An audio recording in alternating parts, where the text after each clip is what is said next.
எல்லோருக்கும் வணக்கம். எல்லோரையும் செங்கோ அகாடமி யூடியூப் சேனலுக்கு வரவேற்கிறோம். இப்போ அடுத்த சம் நாம் பார்ப்போம்.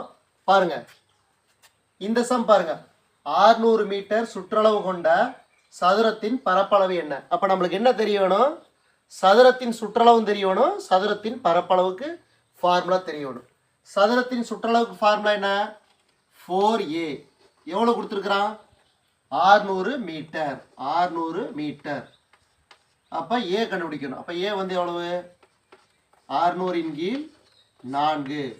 ஓர் நாங் 4, ஓர் நாங் 4, மீதி 2 5 பூஜ்ஜியத்துக்கு பூஜ்ஜியம் 150. ஏ சமம் 150 கண்டுபிடிச்சாச்சுங்களா? இப்போ சதுரத்தின் பரப்பளவுக்கு என்ன ஃபார்முலா? ஏ ஸ்கொயர். இதுதான் சதுரத்தின் பரப்பளவுக்கான ஃபார்முலா. அப்போ 150 பெருக்கல் 150. அப்போ எவ்வளோ வரும்? இப்போ 0 0 0 வச்சுக்கலாம். அதே மாதிரி 5 பூஜ்ஜியத்துக்கு 5, 5 25, மீதி 2 ஓரஞ்சு 5 2 7. அடுத்தது 0 5, இங்கே வந்து பார்த்தீங்கன்னா 1. அப்போ போட்டுக்கலாம். 0க்கு 0, 0க்கு 0, 5 7 5 12, இங்கே வந்து மீதி 1 1 1 2.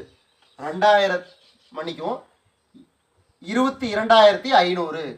22,500. அப்போ பரப்பளவுன்னு என்னது? சதுர மீட்டர்.